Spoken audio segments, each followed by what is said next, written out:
پورے ذوق و شوق سے روزے اور تراویح کا اہتمام کیا جائے۔ ان عبادات کا حکم ہمارے فائدے کے لیے دیا گیا ہے تاکہ ہم رحمت خداوندی کے خزینوں سے حصہ پا سکیں۔ یہ عبادات میں شروع نہ کی جاتی تو یہ مبارک اوقات غفلت میں گزر جاتے۔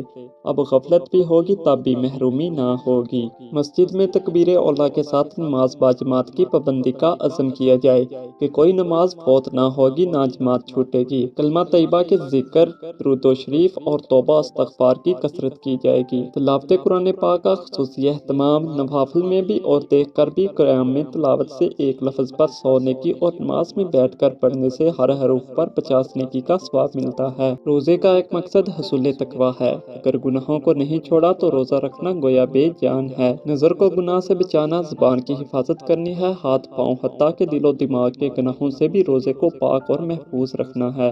جیسے کھانے پینے سے روزہ رکھ چھوڑا ہے کہ نہ کھائیں گے نہ پیئیں گے، اسی طرح گناہوں سے بھی روزہ رکھا جائے کہ روزہ رکھ لیا ہے گناہ نہیں کریں گے۔ مغفرت و رحمت خداوندی کے حصول میں ایک دوسرے سے بڑھنے کی کوشش کرنی چاہیے کہ اس ماہ مبارک میں مولا کریم سے اپنے بندوں کی مسابقت دیکھنا چاہتے ہیں۔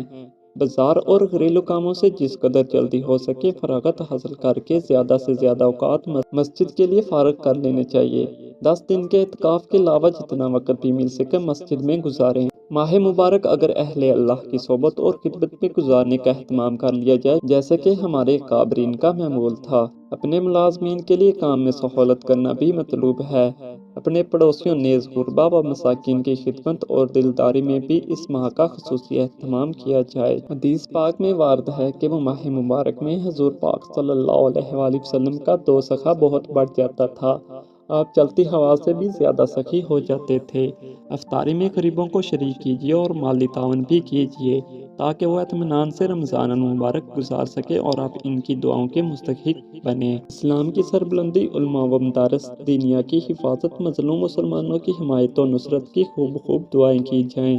رمضان المبارک کے فضائل اور اس کے حقوق و اعمال کی طرف سے متوجہ کرنے کے لیے ہمیشہ اولیاء کرام اور مشائخ اعظام نے اپنے نورانی مواعظ سے لوگوں کو خواب غفلت سے بیدار کرنے کی کوشش کی ہے۔